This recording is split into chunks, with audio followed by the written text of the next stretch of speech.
Hi folks, I'm Ashraf Ingora. I'm a language and soft skill trainer, live business and parenting coach.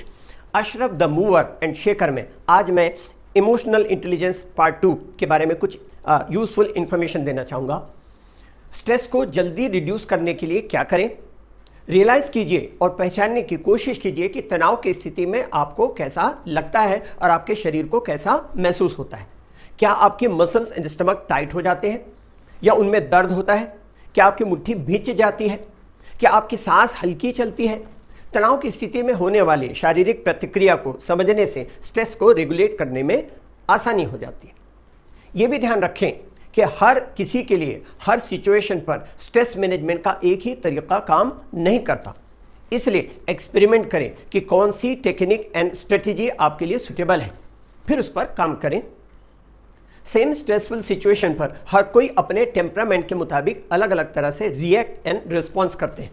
कोई छोटी बात पर जल्दी stressed हो जाता है और ओवर रिएक्ट कर बैठता है, और कोई बड़ी से बड़ी स्ट्रेसफुल सिचुएशन में भी कूल माइंड रखता है और उसे उबर आता है। एक प्रोफेसर थी, उनका मैं एक एग्जांपल देना चाहूँगा, आपको ये प्रैक्टिकली समझ में आएगा। वो प्रोफेसर अपने भाई और भतीजे के साथ में पैदल जा रही थी। 3 लड़के एक बाइक में आ रहे थे। बाइक चलाने वाला तेज़ी से बाइक चलाते हुए प्रोफेसर के बाजू से गुजरा।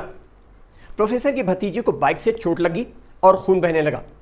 प्रोफेसर का भाई जो था वो उसे देख करके घबरा गया और उसने अपनी बहन से कहा, दीदी कितना खून बह रहा है, मुझे चक्कर जैसा लग रहा है, और वह धम्म से जाकर के किसी की चौखट पर बैठ गया। प्रोफेसर ने एक रिक्शा बुलाया और अपने भाई को घर भेजा और दूसरा रिक्शा बुलाकर अपनी भतीजी को अस्पताल ले गई और फिर पट्टी वगैरह करवा के लेकर के आई। फिर अपने भाई की इससे बोलती है कि ले तेरी बेटी सही सलामत है। इस तरह कोई डरते हैं क्या? इस तरह कोई घबराते हैं? स्ट्रेसफुल सिचुएशन पर सेंसिटिव लोग बहुत ज़्यादा जल्दी घबरा जाते हैं। ऐसे हालत में इमोशनल इंटेलिजेंस एंड रेजिलियंस की बहुत ज़रूरत होती है। खुद को जल्दी नॉर्मल स्टेट ऑफ माइंड पर लाने की क्षमता विकसित कर लेने से कैसी भी स्ट्रेसफुल सिचुएशन होने पर आप balanced, focus and control state में आ सकते हैं। अब समझिए कि ऐसी स्थिति में क्या करें। तनाव के समय होने वाली प्रतिक्रिया या जो कि रेस्पॉन्स, उसको पहचानिए। तनाव की स्थिति में अगर आपको बहुत गुस्सा आता है और आप बहुत झल्लाते हैं, तब आपके लिए एक स्ट्रेस रिलीफ एक्टिविटी की ज़रूरत होगी जो कि आपको शांत कर सके। तनाव की स्थिति में अगर आप डिप्रेस्ड हो जाते हैं या विड्रॉल फील करते हैं, अर्थात आप किसी से मिलना जुलना बंद कर देते हैं, तब आपके लिए उस तरह की स्ट्रेस रिलीफ एक्टिविटी की ज़रूरत होगी जो आपको स्टिमुलेट कर सके। जब आपकी प्रतिक्रिया इस तरह की होती है कि आप एक स्थिति में तेज़ी दिखाते हैं और दूसरी स्थिति में स्लो हो जाते हैं, तो आपको कंफर्ट और स्टिमुलेशन दोनों की ज़रूरत होती है। तनाव को जल्दी रिड्यूस करने के लिए ढूंढिए कि कौन सी स्ट्रेस बस्टर टेक्निक आपके लिए उपयोगी है। हमारे 5 संवेदी अंग अर्थात सेंस ऑर्गन्स होते हैं: sight, sound, smell, taste and touch, जो देखना, सुनना, सूंघना, चखना और छू करके महसूस करने का काम करते हैं। हम जो भी अपनी सेंसेस द्वारा महसूस करते हैं, उस पर प्रत्येक व्यक्ति अलग अलग तरह से रिएक्ट करता है, अलग अलग तरह से प्रतिक्रिया करता है। इसलिए आपको यह पता करना चाहिए कि कौन सा तरीका आपको शांत करने और एनर्जाइज करने के लिए काम में आ सकता है। विजुअल, ऑडिटरी और काइनेस्थेटिक लोगों को अलग अलग तरह से स्टिमुलेशन की ज़रूरत होती है। अगर आप विजुअल हैं तो आप ऐसे माहौल में तनाव से राहत महसूस कर सकते हैं जहां सकारात्मक भाव पैदा करने वाले और प्रेरणा देने वाले कोई अपलिफ्टिंग इमेजेस हो, हरियाली हो, खूबसूरत तस्वीरें हो। अगर आप ऑडिटरी हैं तो आप कोई आपका फेवरेट म्यूज़िक सुनने, फव्वारे और झरने की कलकल की आवाज़ें सुनने, गाना सुनने वगैरह से तनाव से राहत पा सकते हैं। अगर आप काइनेस्थेटिक हैं अर्थात फिजिकल हैं, तो फिजिकल एक्टिविटीज़ जैसे स्पोर्ट्स है, आर्ट है, पेंटिंग है वगैरह से आप स्ट्रेस से रिलीफ पा सकते हैं।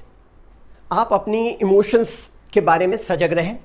ये आपके थॉट्स एंड एक्शंस को इन्फ्लुएंस अर्थात प्रभावित करती हैं। मैंने अपनी वीडियो में रिजिड एटीट्यूड पार्ट 1 में बताया था कि हिटलर के प्रचार मंत्री गोएबल्स ने कहा था कि जब आप किसी भी झूठ को पूरी शिद्दत के साथ बार बार बोलोगे या दोहराओगे तो लोग उसे सच मानने लग जाते हैं। किसी व्यक्ति के दिमाग में सबसे ज़्यादा प्रभाव जो पड़ता है वह होता है स्ट्रॉन्ग इमोशन या तीव्र भावना का।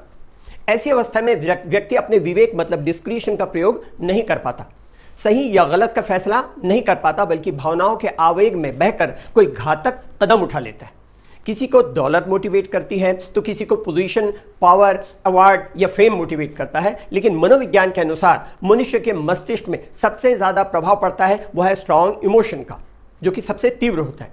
साथ ही ये भी ध्यान रखें कि निगेटिव इमोशंस का प्रभाव पॉजिटिव इमोशंस की बजाय ज़्यादा होता है। ऐसी स्थिति में व्यक्ति कॉग्निशन और डिस्क्रिशन अर्थात अपनी समझ और विवेक का इस्तेमाल नहीं कर पाता, बल्कि किसी के दुष्प्रचार और बहकावे में आकर भावनाओं में बहकर कोई ऐसा कदम उठा लेता है जो उसके खुद के लिए विनाशकारी साबित हो सकता है। बहकावे में और बहकाने वाले और उकसाने वाले लोगों का तो कुछ नहीं बिगड़ता, बल्कि आप ऐसे लोगों के हाथ की कठपुतली बन करके अपनी ज़िंदगी तबाह कर लेते हैं। यहीं पर इमोशंस नहीं बल्कि इमोशनल इंटेलिजेंस की ज़रूरत होती है।